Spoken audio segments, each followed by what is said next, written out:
Pernah nggak sih kamu ngerasa, kok kayaknya ada orang yang keuangannya naik terus, sementara kita ya gini-gini aja? Ternyata nih kuncinya itu sering banget bukan soal seberapa banyak uang yang kita punya, tapi gimana cara kita mandang uang itu sendiri. Yuk kita bongkar bareng-bareng. Jadi pada dasarnya cuma ada dua cara orang lihat uang, dan ini benar-benar nentuin nasib keuangan kita. Yang pertama, mindset uang ya buat dihabiskan, buat ditukar sama barang, buat senang-senang sekarang. Terus ada mindset kedua, yang beda banget. Melihat uang sebagai sebuah alat, ibaratnya kayak benih yang bisa ditanam biar tumbuh jadi lebih banyak. Oke, kita bahas dulu deh cara pandang yang pertama, yang sayangnya paling umum. Kita sebut aja perangkap siklus pembelanja. Ini tuh kayak lingkaran setan finansial yang tanpa sadar ngejebak banyak banget orang. Mungkin kita juga pernah ngalamin. Coba deh jujur sama diri sendiri. Waktu gaji atau bonus masuk ke rekening, apa pikiran pertama yang muncul di kepala? Buat kebanyakan kita, refleksnya pasti langsung, wih enak nih buat beli apa ya? Uang itu secara otomatis langsung sama dengan belanja. Nah, ini dia siklusnya yang bikin frustrasi. Pertama, gajian, wih senang banget. Terus, duitnya dipakai buat upgrade gaya hidup. Beli ini, itu, nongkrong di tempat baru.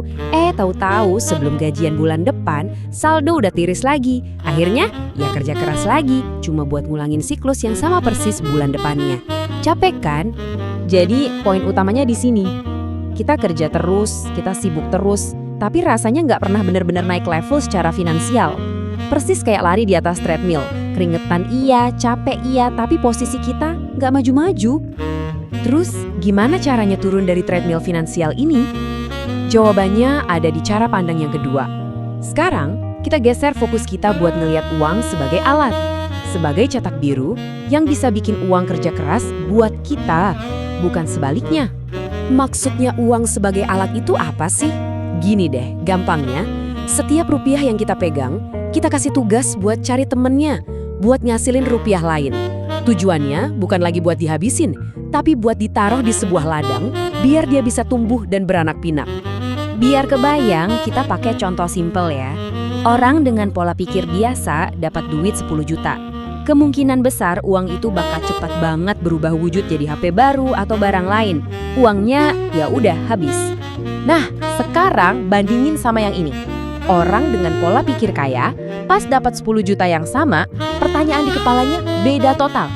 Bukan beli apa ya, tapi gimana caranya duit ini bisa jadi 20 juta?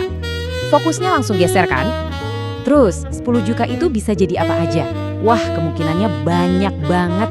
Bisa jadi modal awal buat bisnis kecil-kecilan, bisa buat beli saham, atau mungkin nambahin DP buat beli aset. Intinya, satu, uang itu diubah jadi sesuatu yang produktif, yang bisa ngasilin uang lagi. Dan ini nih bedanya yang paling jelas. Buat kebanyakan orang, uang itu cuma pindah bentuk.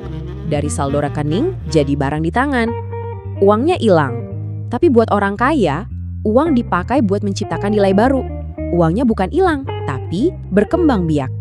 Kalau kita udah paham beda fundamental ini, inilah kunci buat bener-bener naik level di permainan finansial.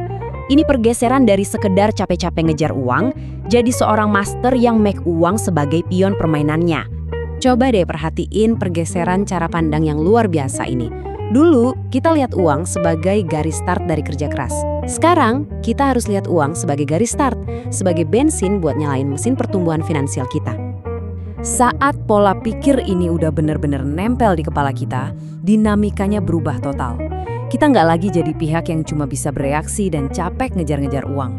Sebaliknya, kita jadi proaktif. Kita yang ngatur permainan di level yang bener-bener berbeda. Oke, teorinya udah dapat. Sekarang bagian praktisnya nih. Gimana caranya kita bisa mulai nerapin ini sekarang juga? Kuncinya ada di satu pertanyaan simpel yang bakal jadi kompas buat setiap keputusan keuangan kamu. Mulai hari ini, setiap kali kamu megang duit, mau itu gede atau kecil nggak peduli, berhenti dulu sebentar. Terus tanya ke diri sendiri, uang ini mau gue habisin atau mau gue kembangin? Jawaban dari pertanyaan simpel itu bakal nuntun kamu ke jalan yang beda banget. Jadi, ingat ya, masa depan finansial kita itu dibentuknya sekarang, sama cara kita ngelihat uang di dompet atau rekening kita saat ini. Perubahan kecil dalam cara berpikir hari ini bisa jadi lompatan raksasa di masa depan. Nah sekarang pertanyaannya buat kamu, setelah denger ini, uangmu mau kamu apain?